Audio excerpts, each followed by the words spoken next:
For 31 years, I patched up soldiers who'd been blown apart and sewed them back, together with steady hands. I never once flinched in a combat hospital, but nothing prepared me for the moment my own brother stood 3 feet away and watched a grown man shove his 76-year-old sister into a dinner table and said absolutely nothing. That evening, I reached into my purse. Not for a tissue, not for my pillbox. I pulled out my old phone book, the paper kind. The kind I've carried since 1994, and I made one phone call. That call ended with a man in handcuffs, a business shut down overnight, and a family finally forced to look at itself in the mirror. Welcome to Only Grandma Stories. Before we get into it, if you're the kind of person who believes family should never get away with staying silent while someone they love gets hurt, hit that like button, subscribe, and drop a comment telling me your name and where you're watching from tonight. I read every single one of them, and honestly, hearing from you all has become one of the best parts of my week now. My brother watched, my son said nothing, and I made one call that changed everything. My name is Evelyn Marsh. Everyone who's ever mattered to me calls me Evie. I'm 76 years old, and I spent 31 years as an Army nurse, Medical Corps, retired at the rank of Major. 2 overseas deployments, more field hospitals than I can count, more young men and women's hands held, while they were scared than I ever wanted to hold. You learn things doing that work. You learn how to stay calm when everything around you is falling apart. You learn to read a person's face and know within seconds whether they're lying to you. And you learn, above all, what real courage looks like, and what its opposite looks like too. I grew up outside Billings, on a wheat farm that's long since been sold off and turned into something else entirely. A distribution warehouse now, if you can believe that. My father worked that land from before sunrise until after dark most days, and my mother ran the house with a discipline that would have made a drill sergeant proud. I was the oldest of 2, and my brother Walter came along 5 years after me. I remember holding him the day my mother brought him home. This small red-faced thing wrapped in a flannel blanket, and thinking, I am going to have to look after this one for the rest of my life. I didn't know yet how literally that would turn out to be true, in more ways than I ever expected decades later, in a backyard in Montana with a birthday cake smashed on the ground. Walter followed me everywhere as a boy, into the barn, into the creek behind our property, into every scrape I ever got into with our parents. He was a sweet kid, soft in a way our father never quite approved of, more interested in fixing things with his hands than in proving anything with his fists. I loved him fiercely, the particular fierce love an older sister has for a little brother. She spent her whole childhood protecting. I left the farm at 18 to study nursing, first at a community college in Billings, and then, after I decided I wanted more out of my life than what our little town could offer, through an Army nursing program that covered the rest of my education, in exchange for a commitment to serve. My parents didn't understand it. My mother cried the day I told her. My father, in his own quiet way, was prouder of me than he ever managed to say out loud, though I found out about that pride mostly secondhand, through neighbors, through Walter, through letters he wrote but never sent, that I found in a drawer after he passed. I met Harold Marsh at Fort Bragg in the fall of 1976. Was a fresh second lieutenant, newly commissioned, still getting used to the weight of my own rank insignia.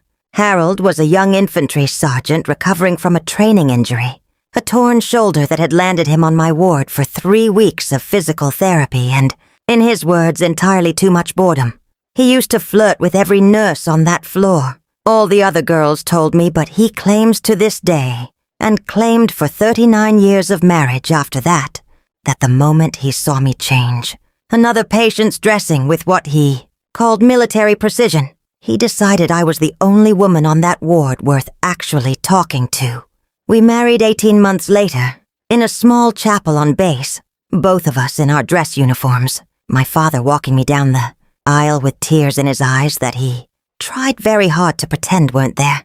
Harold and I spent the next several years moving from posting to posting, the way military families do, until in 1979 we finally settled here in Cedar Springs, Montana, close enough to my family that Walter could visit, far enough that we could build something entirely our own. We bought the house at auction, an older 2-story place at the edge of town that had been neglected for years. Cracked plaster, a leaking roof, a yard so overgrown you could barely see the porch from the road. Harold saw potential in it the way he saw potential in everything, and over the following decade we rebuilt it, piece by piece, mostly with our own hands and whatever help we could rope in from neighbors and army buddies passing through. Harold framed out the new sunroom himself. I picked every tile in the kitchen, every color on every wall, and I planted a garden along the back fence that, even now, blooms every spring with tulips and daffodils I put in the ground myself, kneeling in dirt that still smells the same way it did 45 years ago. Our son Michael was born in 1979, the same year we bought the house, and Harold planted a young maple tree in the front yard the week we brought him home, saying he wanted something in the yard that would grow up alongside our boy. That tree is enormous now, taller than the house, and every autumn it turns the same deep red that Harold used to say matched Michael's temper as a toddler. We were married 39 years, most of them happy, some of them very hard, particularly the years Harold spent overseas and I raised Michael largely on my own between my own hospital shifts, praying every night that the phone wouldn't ring with news I didn't want. It never did, not in that particular way. Harold came home from every deployment, a little more weathered each time, a little quieter but always home. We built a life here that I would not trade for anything, not even now, not even after everything that happened. Harold passed 5 years ago this past spring. Heart failure, sudden, the kind that doesn't give you time to say the things you meant to say for 40 years. He'd complained of feeling tired for a few weeks. Nothing alarming. The kind of tired a 71-year-old man convinces himself is just age. Then one Tuesday morning I found him in his reading chair by the window, the newspaper still open on his lap, and he was simply gone. I still keep that chair exactly where it's always been. I still make coffee for 2 most mornings out of 40 years of habit, before I catch myself and pour the second cup down the drain. After Harold passed, the house got quiet in a way that frightened me more than I ever admitted to anyone, even to Michael. 40 years of another person's presence, the particular sound of someone else's footsteps on the stairs, someone else's coffee mug in the sink, and then suddenly none of it. I've faced combat casualties without flinching. I did not know silence could be its own kind of wound. That's when my brother Walter moved in. Walter is 71 now, 5 years younger than me, though for most of our childhood he acted like the older one, always full of opinions, always certain he knew better, even when he very much did not. He never served. A bad knee kept him out of the draft, and by the time that requirement had passed, he'd already settled into work at the lumber mill outside Billings, where he spent the next 35 years as a foreman, respected by the men under him, married for 32 years to a sweet, quiet woman named Louise who passed from ovarian cancer 8 years ago. Far too young, far too fast. The same brutal speed with which so many of the people I've loved seem to have left this world. When Louise died, something in Walter went quiet in a way I recognized because I'd felt it myself. The mill closed 2 years after that, part of a wave of closures across the whole region, and Walter's pension turned out to be a fraction of what he'd counted on. Between the loss of Louise and the loss of the only work he'd known his whole adult life, my little brother was adrift in a way that broke my heart to watch from a distance. So when Harold died and the house went quiet, and Walter needed somewhere steady to land, it felt like the most natural thing in the world for the two of us. 2 widowed siblings with more empty years ahead of us than either of us wanted to face alone, to put our lives back together, under one roof. He moved into the downstairs guest room in the spring of 2019, bringing with him little more than a truck full of tools, a recliner that had been his and Louise's, and a grief he carried the same quiet, stoic way our father always had. At first it was good, genuinely good. Walter fixed the gutters within his first month, replaced the rotting boards on the back porch steps, split enough firewood that fall to see us both through 2 winters instead of 1. We played cribbage most evenings, the way we had as kids, just with grayer hair, worse eyesight, and considerably worse hands for holding the cards steady. My son Michael, 45 years old now, lived 20 minutes away in town with his wife Karen and my 2 grandchildren, Ethan 13 now and Grace 10. They came by most Sundays for dinner, and for a little while, sitting around that table with my brother on one side and my son's family on the other, it truly felt like the house had gotten its heartbeat back. Michael ran a small contracting business out of a rented shop on the edge of town. Decks, additions, the occasional full remodel when the economy cooperated, which it didn't always. Honest work, steady in the way that farming is steady, meaning never quite steady enough, always at the mercy of weather and material costs and whether the bigger outfits in Billings decided to undercut the smaller contractors that year. He'd struggled for years to get real traction, and I'd helped where I could, over the years, the way any mother would. A loan here to cover a slow winter, co-signing a truck loan, there when the bank wanted more collateral than Michael had on his own. I never once minded. That's what family does, or what I always believed family was supposed to do. Then, in the fall of 2022, Michael brought home a new business partner, a man named Derek Coleman. I remember the exact evening Michael introduced him, a Thursday, because it was the same night Walter and I had planned a simple dinner of pot roast, and Michael called ahead to ask if he could bring someone by. Derek walked in wearing a leather jacket far too expensive for a Thursday, night dinner in Cedar Springs, shook my hand a half second, too long the way certain men do, when they want you to remember the handshake more than the conversation, and called me champ before he'd been in the house 5 minutes. He was 37 at the time, quick with a compliment, quicker with a laugh that never quite reached his eyes, the kind of man who has clearly spent a great deal of his life talking his way into rooms he had no natural right to be in.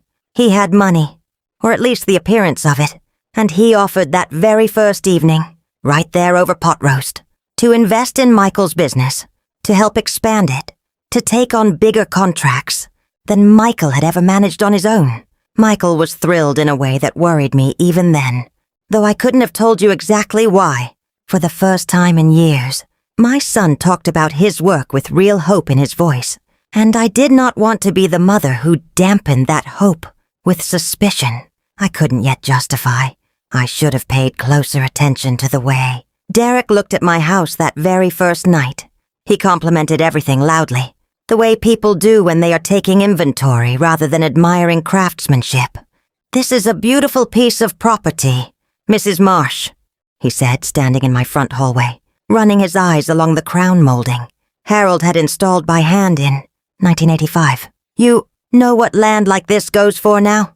You could be sitting on a gold mine and not even know it." I laughed it off at the time, the way you laugh off a stranger's over-familiarity at a dinner party, and told him it wasn't for sale and never would be, that my husband and I bought this house to live in, not to cash out of someday. Derek smiled that easy salesman smile and said, of course, just an observation." I let it go. I wish, looking back, I had not. Within 6 months, Derek had somehow talked Michael into letting him stay at my house, too. Just temporarily, he said, while he got his footing in town after what he described as a messy divorce down in Billings. Walter didn't object. Michael didn't object. And me, well, I'd already opened my door to my own brother 2 years earlier. What harm could one more guest do? I told myself, especially one my son seemed to trust so completely. That was the mistake, not the kindness itself. I will never regret kindness, not after a life spent believing in it as fiercely as I have. The mistake was not asking harder questions before. I let a stranger's ambition move into my late husband's house, into the quiet peace Walter and I had only just begun rebuilding for ourselves. By early 2023, Derek had taken over the downstairs den as his personal office. Papers everywhere, phone calls at all hours of the evening, a brand new truck in the driveway that I later learned wasn't paid for outright. It was leveraged against what Derek kept calling the business, which by then meant against Michael's business, which by then, though none of us said it out loud yet, meant leveraged in some tangled way against me too, since my name was still on the original truck loan. I'd co-signed for Michael 2 years before Derek ever entered the picture.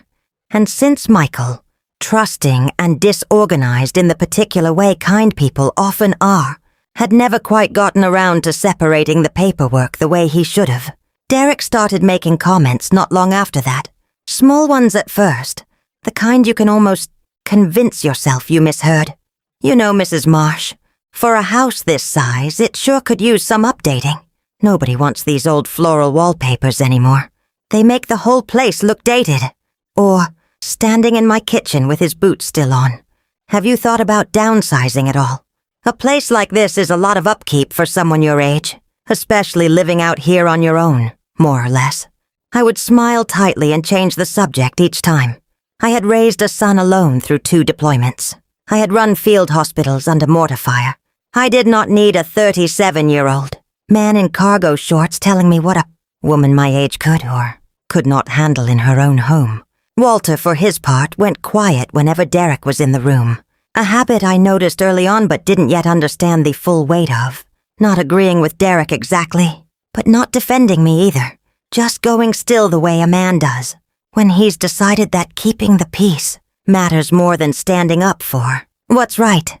I told myself that spring that Walter simply didn't want to cause friction under a roof we all shared. I told myself a great many things that spring that I have since had to unlearn, slowly and painfully, over the following 2 years.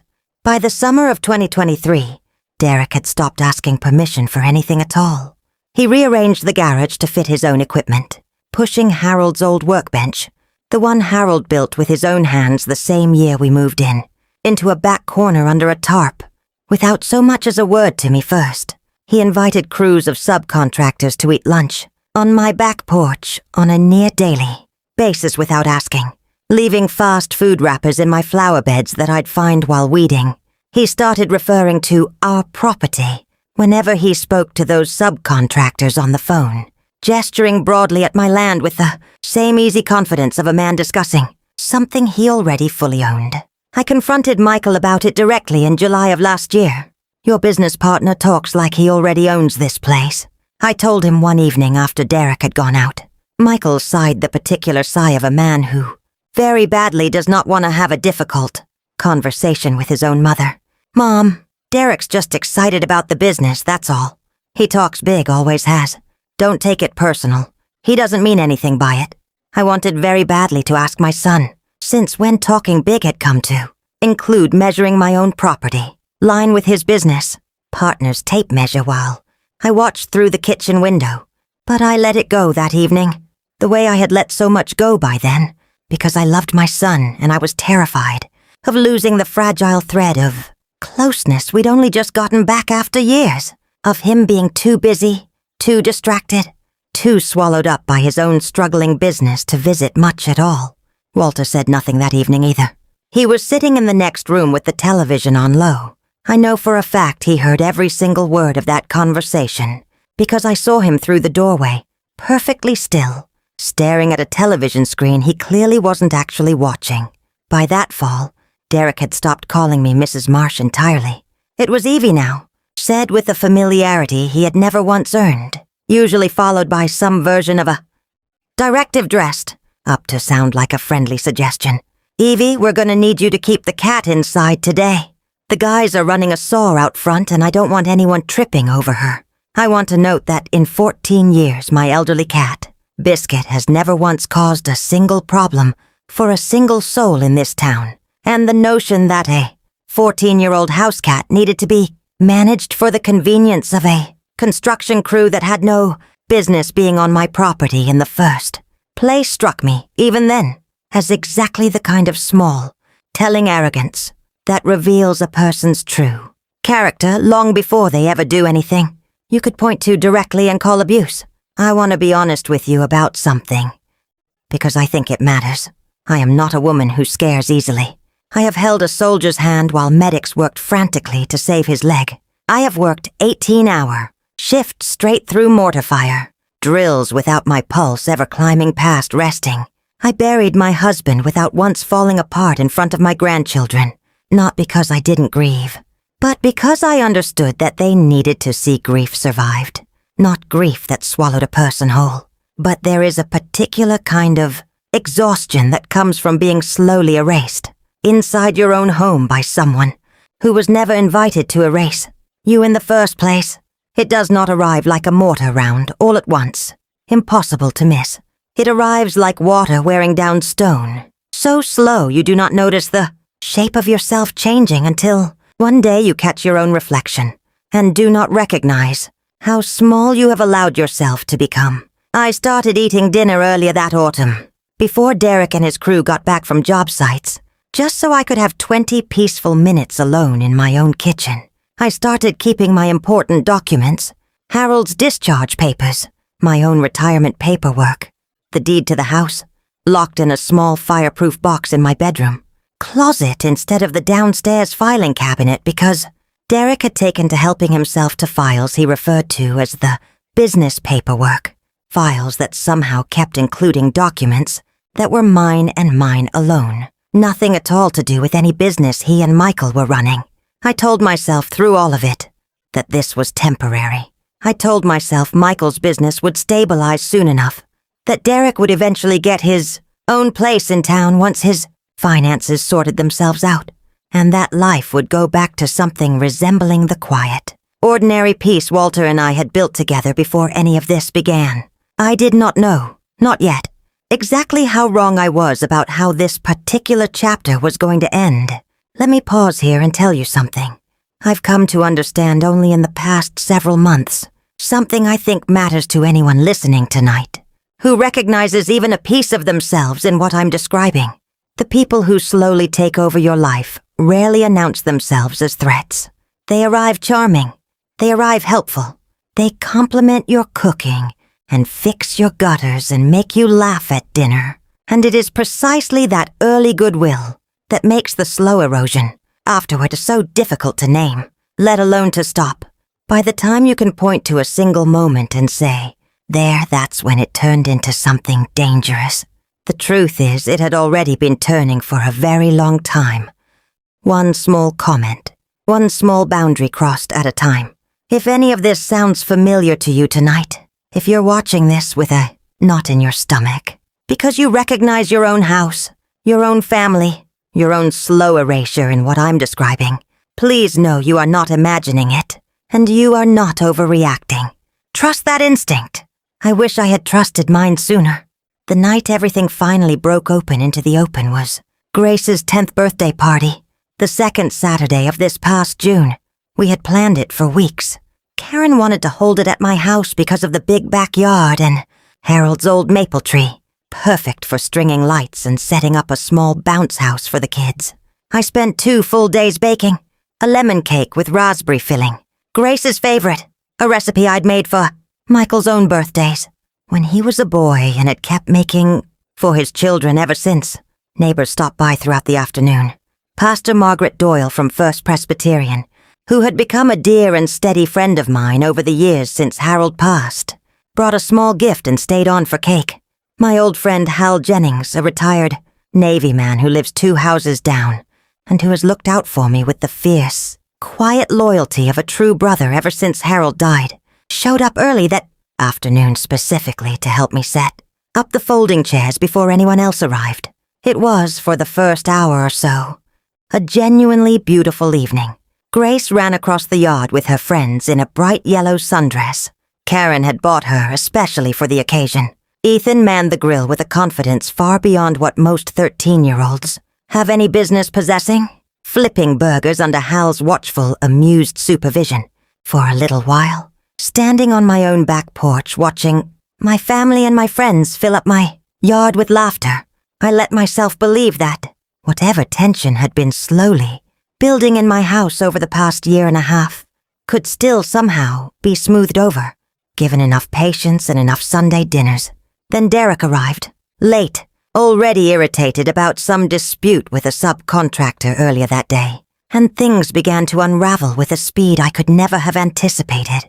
He had been drinking, not falling down drunk exactly, but loose in that particular way that strips a person of whatever restraint they normally keep on their worst instincts. He made a comment almost immediately, loud enough for half the yard to hear, about the cost of the party. You know what this yard alone is worth? And here we are throwing kids' parties on it like it's nothing. Like money grows on this maple tree. Karen shot him a sharp look across the lawn. Michael laughed it off with the same nervous, deflecting laugh that had become his automatic reflex around Derek over the past year. The laugh of a man who has learned it's easier to smooth over tension than to confront it directly. I ignored it, the way I had learned to ignore so much by then.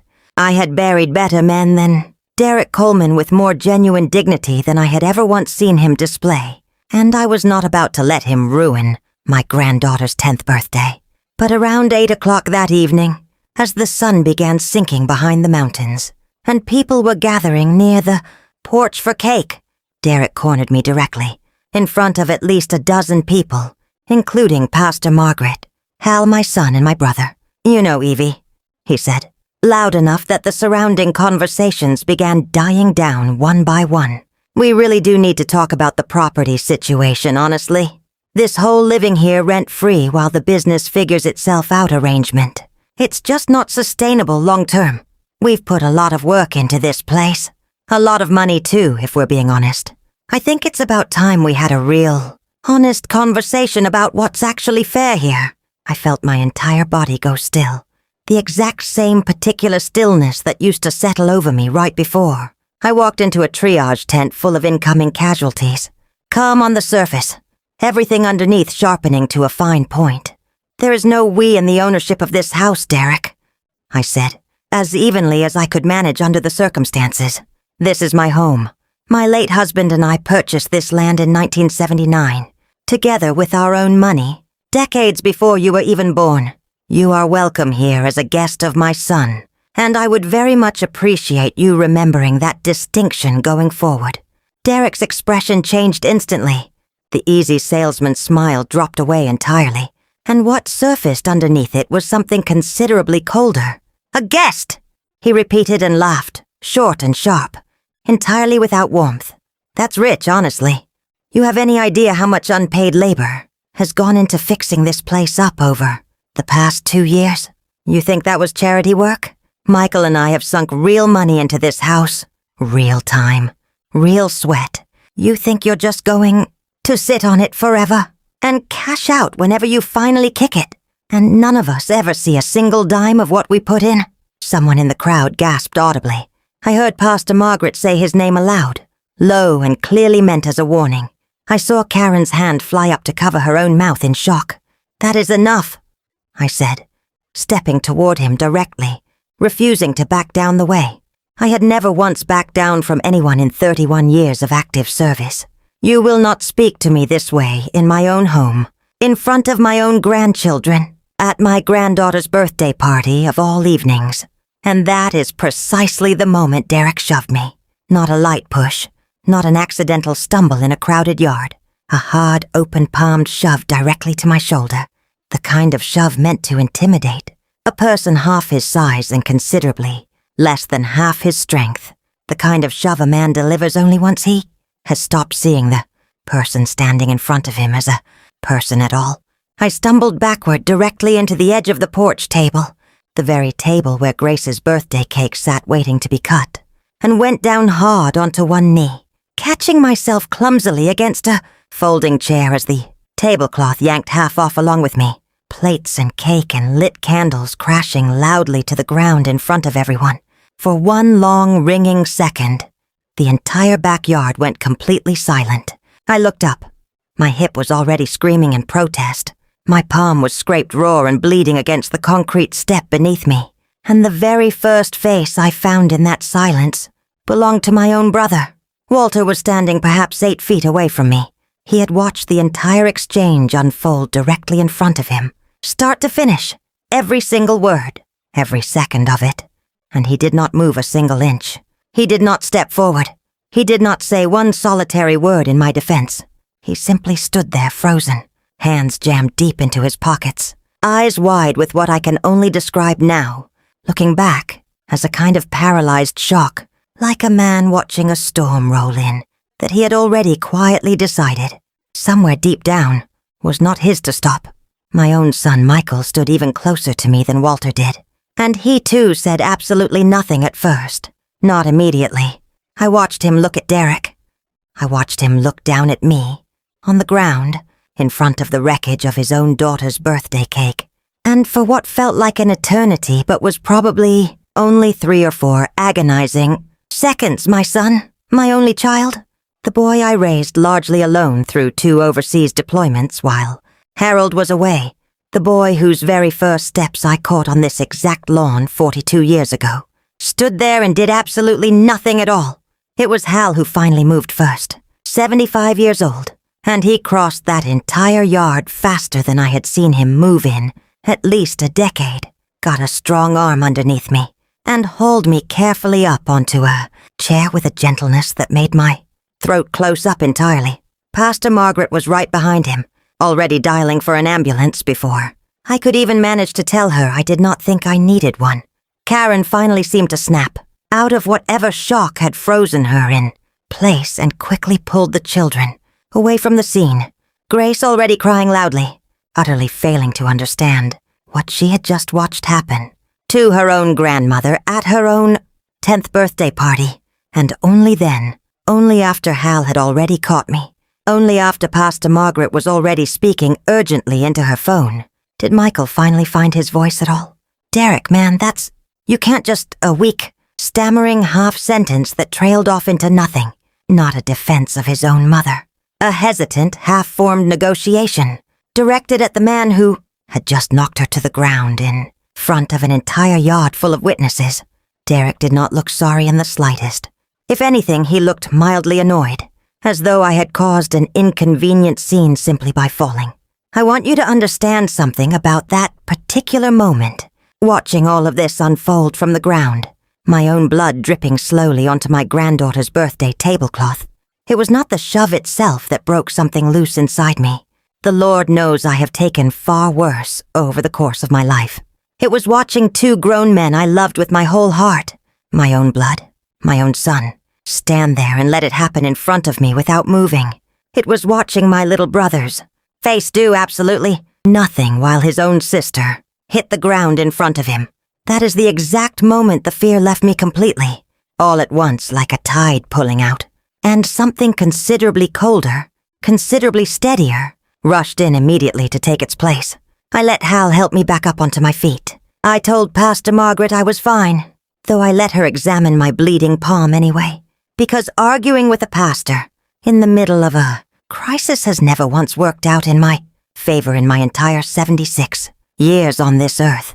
I looked directly at Derek, who had already turned away from me entirely to check something on his phone, as though the whole ugly incident was already over and forgotten, as far as he was concerned. I looked at Michael, who could not bring himself to meet my eyes, and I looked, longest of all, at Walter, who still had not moved a single inch from that same spot in the yard, his hands still jammed deep in his pockets, his face gone entirely gray. I did not say a single word to any of them in that moment, not yet. There would be time for words later, and I intended to choose mine very, very carefully. I walked slowly into the house, past the shattered cake plate still scattered across my back porch, up the stairs to my bedroom, and I opened the closet where I keep my old service belongings, my dress uniform still hanging in its garment bag, my medals in their velvet-lined case, and my purse, the good leather one Harold bought me for our 30th wedding anniversary, the one I have carried my paper phone book in for 30 years now, because some numbers matter far too much to trust to a cell phone. I might someday lose or drop, or simply have taken from me by force. I sat down on the edge of the bed. Harold sighed, the way I always do whenever I need to think with real clarity, and I opened that worn phone book to the letter H. There was a name written there that I had not called in nearly 15 years, a name that still meant something in certain rooms, in certain buildings, in certain quiet, powerful corners of this state and well beyond it. Brigadier General Arthur Reeves, United States Army retired.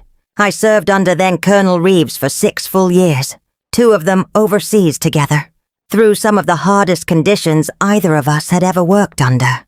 I stitched up his own forearm myself once, after a training accident nobody else on staff wanted to touch, working carefully by lantern light, in a tent that smelled permanently of antiseptic and dust. He was precisely the kind of commanding officer who remembered every single name of every soldier serving beneath him, who never once let his own rank replace basic, human respect for the people under his command, and who told me directly, on the exact day I formally retired, that if I ever needed anything at all, anything whatsoever, I was to call him personally, no matter how many years might pass between us, no matter what hour of the day or night it happened to be. 15 years is an extraordinarily long time to test a promise like that one. I dialed the number with a perfectly steady hand. It rang exactly twice. "Reeves," came the voice on the other end, older now, unmistakably, but every bit as sharp and clear as I remembered it. "Arthur," I said, "it's Evie Marsh. I need your help." There was a brief pause on the line. Not confusion exactly, not hesitation either. Simply a man doing quick, practiced arithmetic on precisely how serious a situation must be for Major Evelyn Marsh to be calling him, out of nowhere, on a Saturday evening, after 15 years of complete silence between us. "Evie," he said finally, "tell me exactly what's happening." So I did, all of it start to finish. Not just that evening's incident, but the entire slow unraveling of the previous 2 years. The comments, the gradual takeover of my own property, the financial entanglement I had strongly suspected but never fully confirmed, the business paperwork Derek had gotten his hands on, my own name apparently still co-signed on debts, I did not fully understand the scope of. And now, that very evening, a man half my age putting his hands on me hard enough to knock me to the ground, in front of my own grandchildren, while my own son and my own brother stood there, and did absolutely nothing at all to stop it. When I finally finished, there was a long silence on the line. Then Arthur Reeves said something I do not believe I will ever forget for as long as I live. "Evie," he said in 38 years of active service, "I personally watched you hold a medical line under mortar fire that would have broken grown men twice your size without a second thought. I am not about to sit here and let some small-time contractor half your age take a line from you now after everything, now that you're finally supposed to be home safe. Give me 48 hours. I did not fully understand, that night, exactly what he meant by that promise.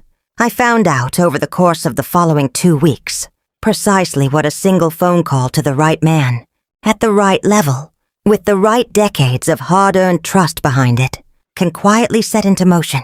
Arthur Reeves, it turned out, had spent the greater part of his post-military career sitting on the board of a veterans legal aid foundation and had maintained close working relationships over the years with a small network of attorneys who specialize specifically in elder financial, abuse and fraud cases, a field that, unfortunately, has grown considerably in recent years as more and more elderly veterans and their spouses find themselves deliberately targeted by exactly the kind of slow, patient predator that Derek Coleman had ultimately turned out to be. Within 2 days of my phone call, Arthur had personally connected me with an attorney named Patricia Alvarez, a sharp, methodical woman in her mid-50s who specialized in precisely this kind of case, and who, as it turned out, owed Arthur a genuine debt of gratitude from years earlier involving her own late father, a veteran Arthur had personally helped navigate an eerily similar situation long before. Patricia had even gone to law school herself. Patricia drove up from Billings the following Monday morning and sat with me at my own kitchen table for nearly 4 hours straight, going through every scrap of paperwork I could locate. What she uncovered chilled me to my core. Derek had not merely been mooching off my hospitality for 2 years, as bad as that alone would have been. He had been systematically siphoning real money out of Michael's, contracting business money that, because of the co-signed truck loan and a business line of credit I had never fully understood, I remained legally attached to from 2 years earlier, traced directly back to accounts that still bore my own name, fraudulent invoices submitted to non-existent clients, payments routed to shell subcontractors that were, in reality, simply Derek paying himself under a different name, an entire business credit line that had been quietly maxed out over roughly 18 months, with my own social security number still listed as a guarantor on paperwork. I did not clearly remember ever signing in the specific way it had ultimately been used against me. "Mrs. Marsh," Patricia told me, her voice grave and steady, This is not merely disrespect on his part.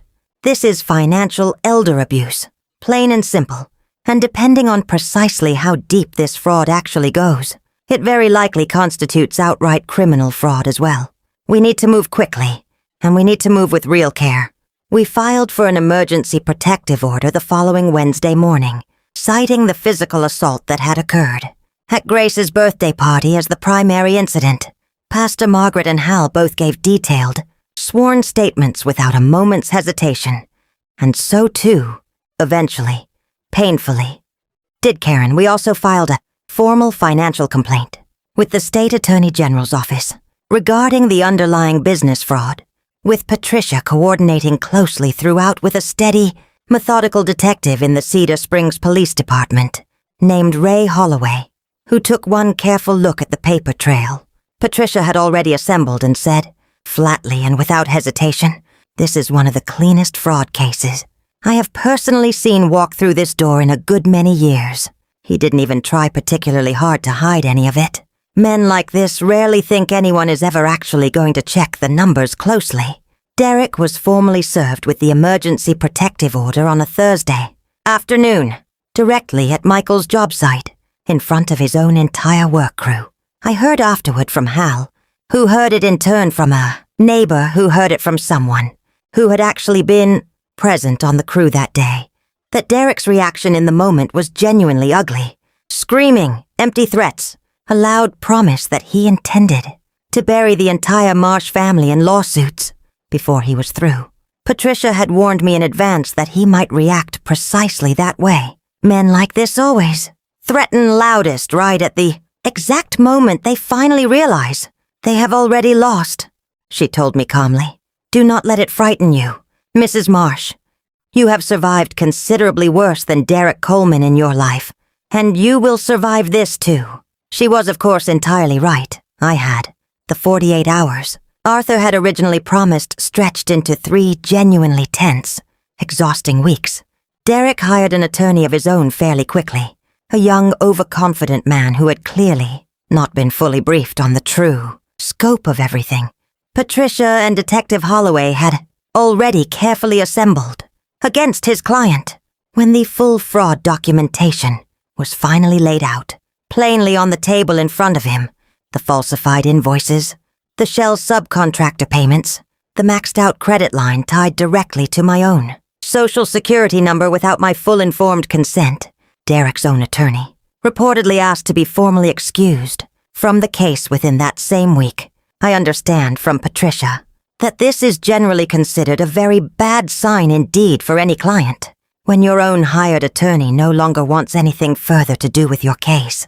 Michael, to his considerable credit, and I say this because I genuinely believe it matters, because a man's very worst moment does not have to remain his last one forever, cooperated fully and completely with the entire investigation once he finally understood the true scope of what Derek had actually done, not merely to me personally, but to the very business Michael had spent an entire decade of his working life trying so hard to build from nothing.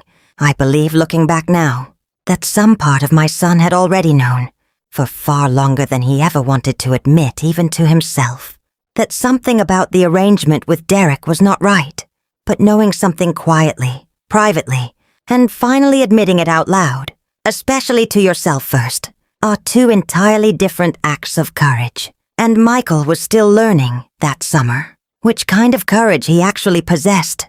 He came to my house, though for the first time in nearly 2 years, it finally felt entirely, completely mine again, since Derek's belongings had by then been legally removed from the property.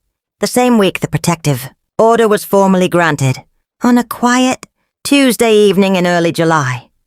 He sat directly across from me at the kitchen table, the very same table Derek had once measured with his own tape measure as though he already owned it. And he cried, genuinely cried, in a way I had not personally witnessed from my son since he was a very small boy. "Mom," he said, "I am so deeply sorry. I saw him push you. I watched you go down onto that ground, and I just stood there." I honestly cannot fully explain, even now, why I did not move faster in that moment. I think some part of me was still desperately trying to protect the business, trying to protect what I genuinely believed we had built together with him. And by the time I finally understood what actually mattered more, it was already far too late to say a single word that would have made any real difference. That is not an excuse, Mom. I know there is no excuse that could possibly cover what I failed to do. I simply need you to know that I fully understand exactly what I did in that moment, and exactly what I failed to do, and that I intend to spend however long it takes to fully earn back your trust. I let him sit quietly in that particular silence for a long moment before responding. 31 years of nursing teaches a person precisely when someone needs to sit with their own words for a while before you offer them any comfort at all. I forgive you, Michael, I finally told him. But forgiveness does not simply erase what actually happened between us. You are going to have to show me, not merely tell me, exactly who you are choosing to be from this point forward. He nodded, and he has been quietly showing me ever since. Closing out the entire business partnership completely, working closely alongside Patricia and Detective Holloway to actively help build the criminal case against Derek rather than instinctively trying to protect whatever remained of it, and driving out to Cedar Springs every single Sunday without fail since that difficult conversation, exactly the way we used to before Derek Coleman ever once set foot inside this house. Walter's own reckoning came considerably slower, and it came noticeably harder because, unlike Michael, Walter did not have an entire business or a financial partnership actively clouding his judgment throughout. He simply had fear, plain and unadorned, fear of open conflict, fear of losing the comfortable, quiet arrangement he had carefully built for himself inside my house over several peaceful years, and fear, I believe now, looking back, of finally having to admit that his own passivity carried a real and lasting cost, every bit as real as any active harm might have. For nearly a full month after that birthday party, Walter barely spoke to me at all, moving quietly through the house like a ghost, entirely unable to meet my eyes across the breakfast table or in the hallway. It was Hal, of all people, who finally managed to break through to him.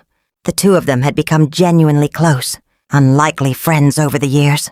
A retired Navy man and a retired lumber mill foreman, swapping fishing stories together most Saturday afternoons out on my back porch. One evening in late July, Hal sat Walter down on that same familiar porch and, according to what Walter later told me himself, said something along these lines. "Walter, I have known you for 6 years now, and I know full well you are not a cruel man, not even close to it. But cruelty is not the only thing in this world capable of hurting people badly. Silence does plenty of real damage all on its own, especially coming from someone who is supposed to love the person being hurt. Your sister did not need you to be some kind of hero that night, Walter. She has handled far worse than Derek Coleman in her life without anyone's help at all. She simply needed you to not stand there, like a total stranger, while it happened right in front of you. Walter came to me 2 days after that conversation. He did not have a long, prepared speech ready the way Michael had that Tuesday evening. He simply sat down across from me at the same kitchen table, the exact way he used to when we were small children, and he had broken something of mine and did not yet know how to properly say sorry for it. I froze, Evie. He said quietly, "I have never once in my life been the one who acts first. Not really. That has always been you, ever since we were kids on the farm together. I think some part of me has spent our entire lives quietly assuming you never really needed anyone else to step in and help, because you genuinely never have. Not once, not that I ever saw. I told myself that particular story about you so many times over the years that I didn't even fully notice I was using it to excuse standing perfectly still while you got badly hurt right in front of me. I am deeply ashamed of that, Evie. I do not know how to properly fix it except to promise you, right here, that it will never happen again." "Then don't merely promise me," I told him. "Show me, the very next time something is genuinely wrong in this house, whether it involves me or anyone else under this roof. You move. That is truly all I need from you now, Walter." He nodded slowly, and he has been noticeably different ever since. That conversation, quieter, but in an entirely different way than before, less like a man carefully avoiding all conflict, and considerably more like a man now paying much closer attention to everything around him. Derek Coleman's criminal case moved steadily through the legal system over the following several months. By September, facing genuinely overwhelming documentation of sustained fraud, he ultimately took a formal plea deal rather than risk going to trial, agreeing to full financial restitution, accepting a felony fraud conviction on his permanent record, and submitting to a permanent restraining order barring him entirely from any future contact whatsoever with our family or our property. Michael's original business, hopelessly tangled up in Derek's ongoing financial mess, had to be formally dissolved entirely. But by October, my son had already begun quietly rebuilding, smaller and considerably slower this time around, but entirely his own from the ground up, with none of Derek's dangerous shortcuts and none of Derek's careful lies baked invisibly into its foundation. I want to tell you, honestly, what I ultimately chose to do with the fear I carried out of that backyard on the night of Grace's 10th birthday, because I genuinely believe it matters just as much as anything else in this entire story. I did not let that fear make me smaller. I have already spent far too many decades of my life refusing to shrink myself for anyone else's comfort to suddenly start doing so now, at 76 years old, inside my own home on my own family's land. Instead, working closely with Patricia Alvarez and, at his own genuine insistence, with Arthur Reeves himself, I helped establish a small but growing fund through the same Veterans Legal Aid Foundation. Arthur has long sat on the board of the Marsh Reeves Elder Protection Initiative. We ultimately ended up naming it, though I fought Arthur fairly hard over putting my own name on it, before finally, inevitably losing that particular argument. The fund provides completely free legal consultation and emergency housing assistance specifically for elderly veterans and their surviving spouses facing exactly what I faced myself: financial exploitation and physical intimidation from people who had carefully wormed their way into deep positions of trust inside their own homes. By the time I am telling you this story tonight, the fund has already directly helped 11 separate families in just its first few months of operation. 11 people who did not have to feel quite as completely alone in that particular fear as I did the exact moment I hit the ground at my own granddaughter's birthday party. Grace, for her part, received a very late but very genuine birthday wreath due roughly 3 weeks after the original party. A smaller, quieter gathering. Just family this time around. Walter manning the grill himself with a new and noticeable kind of attentiveness. Michael showing up a full hour early specifically to help set everything up instead of arriving late and visibly defensive the way he so often had before. Hal told his usual terrible Navy jokes. Pastor Margaret said a heartfelt grace before we all finally sat down to eat together. I made the very same lemon cake with raspberry filling. Grace blew out her birthday candles a second time that summer, and when I gently asked her what she had wished for this time, she looked up at me very seriously and said, "For nobody to ever push you again, Grandma." Out of the mouths of 10-year-olds comes the whole plain truth of a family sometimes, far more clearly and honestly than any adult in that family usually manages to say it out loud themselves. I still live in the very same house Harold and I first bought together back in 1979. Walter still lives quietly in the downstairs guest room, though these days he always asks, before he rearranges, so much as a single piece of furniture, and he is invariably the very first one up and out the door whenever an unfamiliar delivery truck or an unrecognized car happens to pull slowly into the driveway. Michael and Karen and both of the children still come by every single Sunday without fail, and Michael has taken to bringing his own personal tools along now instead of a business partner's endless excuses, quietly fixing small things around the house the exact way a good son genuinely should, not because he still owes me some lingering debt he feels obligated to work off, but simply because that is precisely what truly showing up looks like when a person actually means it. I think a great deal these days about the real difference between the family you happen to be given at birth and the family that actually shows up for you when it matters most in this life. Blood alone got me a brother, who froze completely, and a son who hesitated far too long. But it was a retired Navy neighbor, a devoted pastor with a sworn statement, an attorney who drove 3 full hours on a Monday, mourning simply because a retired general personally asked her to, and an 80-year-old former commanding officer who still remembered. Clearly a quiet promise he had made to me 15 long years earlier. Those were the people who genuinely showed up for me on the exact night I hit the ground. I do not regret making that phone call. I do not regret a single part of any of it, because that one call did not merely protect my house or my finances, though it very much accomplished both of those important things in the end. It reminded absolutely everyone in my life, myself very much included, that 76 years old is not remotely the same thing as helpless, that a woman who spent 31 years of her working life keeping other people alive through the very worst days of theirs has more than fully earned the right to protect her own peace on the worst single day of her own. Let me tell you a little more about what those following weeks looked like, because I think the small, quiet details matter every bit as much as the dramatic ones. The morning after the party, I woke before dawn out of pure habit, the same habit 31 years of military service will carve permanently into a person's body, no matter how many years of retirement follow it.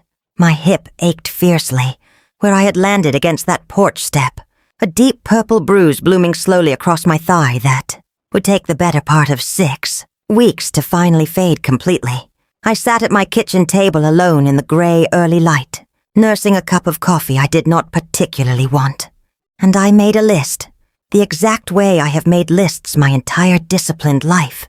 Whenever a situation felt too large and too overwhelming to hold entirely inside my own head all at once.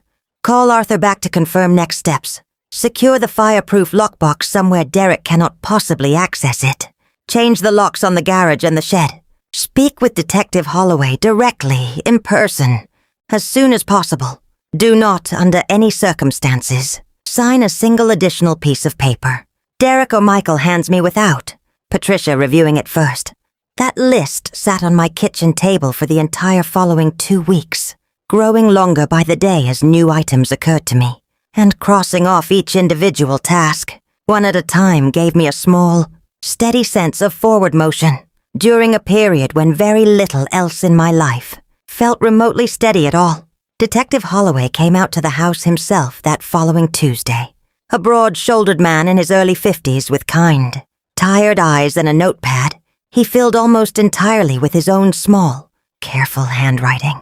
He walked the property with me slowly, asking detailed questions about the garage, about the den Derek had taken over as an office, about precisely when I had first noticed the business paperwork going missing from my own filing cabinet. He was gentle in his questioning, but thorough in a way that made me trust him almost immediately. The same particular kind of thoroughness I had always valued in the best medics I ever worked alongside overseas. Mrs. Marsh, he told me before he left that afternoon, I want you to understand something clearly. What happened to you here is far more common than most people outside this kind of case ever realize. Predatory individuals like Mr. Coleman specifically target households where an elderly person lives alongside adult family members who are themselves financially vulnerable or emotionally isolated in some way. It gives them exactly the kind of cover and access they need. You did absolutely nothing wrong here by trusting your own son's judgment. The fault for all of this lies entirely with the man who deliberately exploited that trust, and with him alone. I appreciate it. Those words more than I think Detective Holloway ever fully realized in the moment. There is a particular, quiet shame that settles over a person in a situation like mine, a nagging sense that surely I should have seen this coming sooner, that surely 31 years of reading people's faces in the worst possible circumstances should have warned me far earlier than it did. Hearing a seasoned detective tell me plainly that the fault rested entirely with Derek, and not even slightly with me, was its own small but genuine form of healing. Patricia Alvarez, meanwhile, was working an entirely different angle of the case with the same relentless thoroughness. She spent the better part of 3 full weeks going through every single piece of financial paperwork connected to Michael's business, cross-referencing bank statements against invoices against actual completed job sites, until she had built what Detective Holloway later described to me as an airtight paper trail. I remember her calling me one evening, her voice tight with something between exhaustion and quiet triumph. "Mrs. Marsh," she said, "I found the shell company. Derek registered a business called Coleman Construction Supply 18 months ago, using an address that turns out to be nothing more than a private mailbox rental, store 2 towns over. Every single fraudulent invoice in this entire case routes back through that one shell company. He has been paying himself through your son's business accounts, using your co-signed credit line for the better part of a year and a half, and doing it just carefully enough that a casual glance would never have caught it. I sat with that information for a long while after we hung up that evening. It is one thing to suspect a person of quiet dishonesty. It is an entirely different thing to hear, in precise documented detail, exactly how thoroughly and deliberately you were being robbed, month after month inside your own home, by someone who ate dinner at your table and called you champ.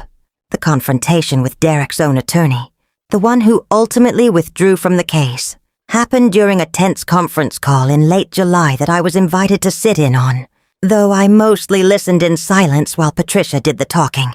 I remember the young attorney's voice growing noticeably, thinner and more clipped as Patricia methodically laid out piece by piece exactly what she and Detective Holloway had assembled. By the end of that call, he asked for a brief recess, and when the call resumed 20 minutes later, it was Patricia who informed me, once we were off the line, that he had formally requested to withdraw from representing Mr. Coleman, citing what he vaguely described as irreconcilable differences regarding case strategy. Patricia allowed herself a small, satisfied smile when she told me that part. "I don't often get to watch that happen quite so quickly," she admitted. "Usually takes a lot longer for a lawyer to realize the ground has already given out completely beneath his client." Derek, for his part, made 2 further attempts to reach me directly during those difficult weeks, both of which violated the terms of the emergency protective order, and both of which Patricia reported immediately to Detective Holloway. The first was a text message sent late on a Thursday night that read simply, "You're going to regret this, Evie. You have no idea what you're starting." The second, several days later, was an attempt to have a mutual acquaintance of his and Michael's delivery. Handwritten letter to my front porch, which I never opened, and which Detective Holloway collected directly as additional evidence of continued harassment. Both incidents, I later learned from Patricia, ultimately strengthened the case against him rather than weakening my resolve to see it through, which I suspect was precisely the opposite of what Derek had originally intended. I want to spend a little time now on the specific mediation session that ultimately took place in mid-August, because I think the details of that particular day matter a great deal to the overall shape of this story, given the severity and clarity of the fraud evidence Patricia had assembled, along with the criminal charges already actively pending against him. Derek's replacement attorney, a considerably more experienced woman this time named Ruth Bellamy, proposed a formal mediation session in an attempt to resolve the civil financial dispute portion of the case before it proceeded any further toward trial. Patricia agreed on the condition that the session take place at the county courthouse annex, rather than anywhere more informal, and that Detective Holloway be present in an observational capacity given the ongoing criminal investigation running in parallel. I remember driving to that mediation session with Hal, insisting on coming along, seated quietly in my passenger seat the entire 40-minute drive, saying very little, simply being present in the steady, reassuring way he always has been since Harold passed. Patricia met us in the courthouse annex parking lot, her expression calm and businesslike, though she squeezed my hand briefly before we walked inside together. "This should go fairly quickly, Mrs. Marsh," she told me. "The evidence speaks for itself at this point. You do not need to say very much at all today, unless you specifically want to." The mediation room itself was small and unremarkable. A long table, fluorescent lighting, a pitcher of water nobody touched. Derek sat across from me alongside Ruth Bellamy, and I noticed immediately how different he looked from the confident, easy man who had shoved me backward at my own granddaughter's birthday party, barely 2 months earlier. His shoulders were hunched forward. He would not meet my eyes even once during the entire session. Whatever bravado had carried him through the previous 2 years had apparently drained entirely out of him somewhere, between that backyard and this courthouse annex. The mediator, a retired judge named Harriet Osei, opened by summarizing the documented evidence in careful, measured language, the fraudulent invoices, the shell company, the maxed credit line tied to my social security number, the sworn witness statements regarding the physical assault at the birthday party. When she finished, she looked directly across the table at Derek and asked whether he wished to respond to any of it. Derek was quiet for a long moment. Then, in a voice considerably smaller than the one I remembered from my own kitchen and my own backyard, he said, "I don't have anything to say that's going to fix this.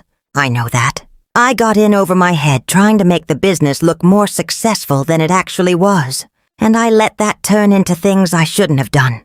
I'm not asking Mrs. Marsh to forgive any of it. I just don't want to drag this out into a trial that's only gonna hurt Michael and his family even more than I already have." It was not an apology directed at me personally. Not really. And I noted that distinction clearly even as he spoke. It was, at its core, still a calculation. A man trying to minimize his own losses rather than genuinely reckoning with the harm he had caused. But Patricia had warned me in advance not to expect true remorse from a man like Derek. Only strategic self-interest dressed up to resemble it. Focus on the restitution and the restraining order. Mrs. Marsh, she had told me the night before, those are the outcomes that are actually protect you and your family going forward. Whether or not he ever feels genuinely sorry is frankly not something the law can compel out of a person, and it is not something you should spend any more of your own energy waiting around for. The mediation concluded with Derek agreeing, through Ruth Bellamy, to full financial restitution structured over a payment plan. Patricia negotiated carefully to the felony fraud plea Detective Holloway's investigation had already substantially secured, and to the permanent restraining order, barring him entirely from our family and our property going forward. Judge Osei signed off on the terms just before noon that day, and just like that it was, in the legal sense at least, over.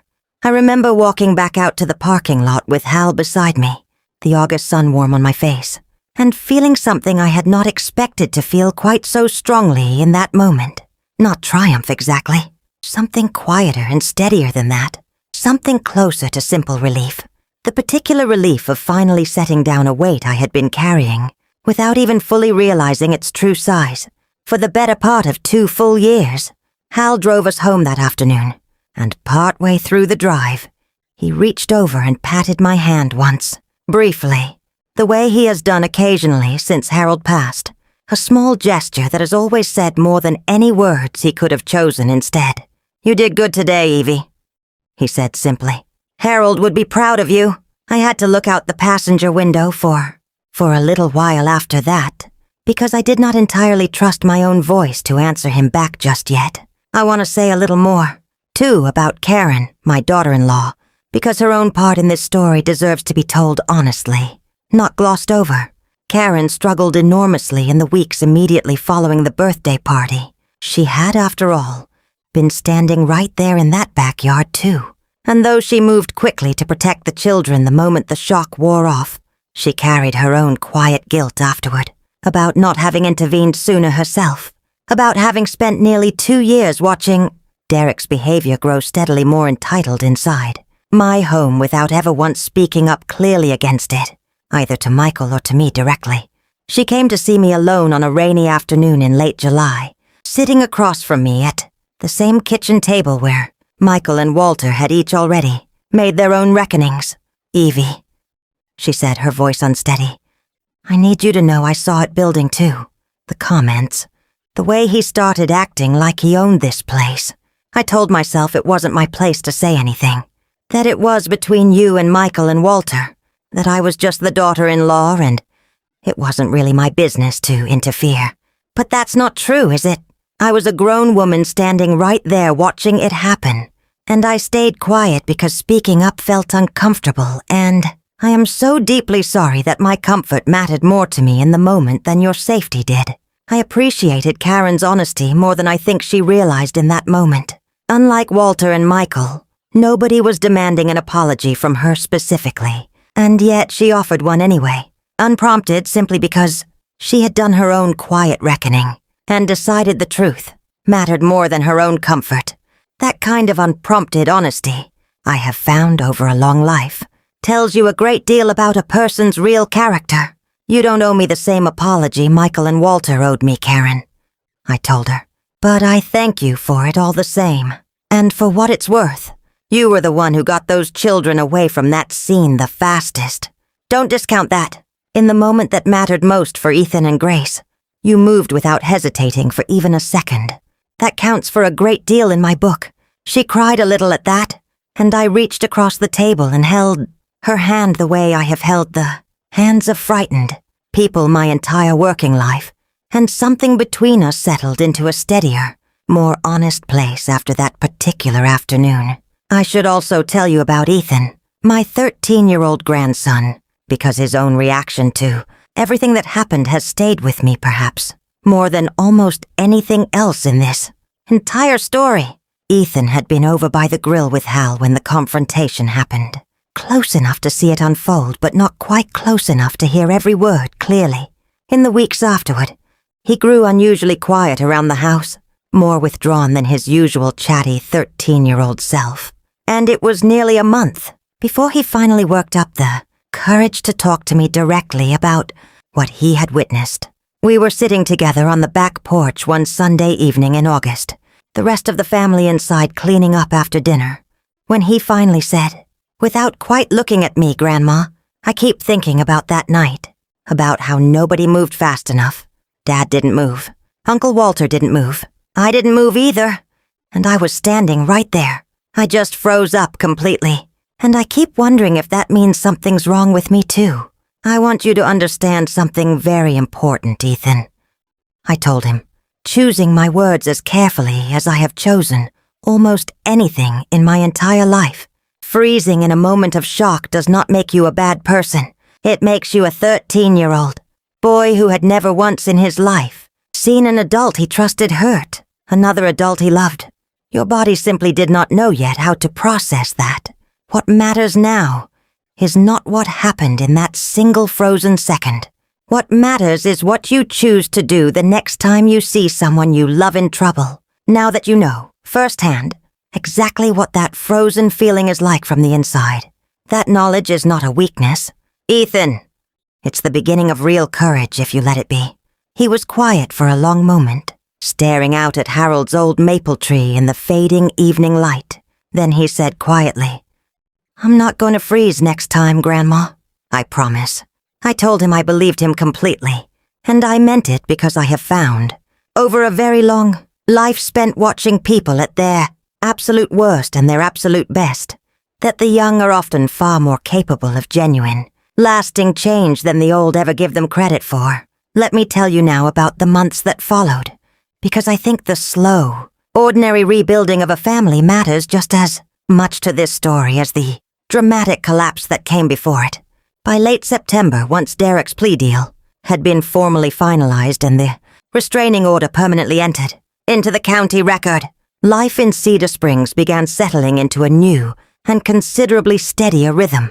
Michael's rebuilt business, smaller now but entirely his own, began picking up its first few small jobs. A deck repair here, a kitchen remodel there, nothing flashy, but every single dollar of it honestly earned and honestly accounted for, with Michael himself now keeping meticulous records the way Patricia had gently but firmly taught him to during the whole ordeal. Walter took up a habit that fall of walking the property perimeter each morning before breakfast, not out of any particular necessity, since Derek was legally barred from coming anywhere near the house, but simply, I think, as his own quiet way of proving to himself, morning after morning, that he was capable of standing watch over the people he loved. I never once asked him to do it. I simply started noticing his footprints in the frost each morning, circling the house, and understood exactly what they meant without needing to ask.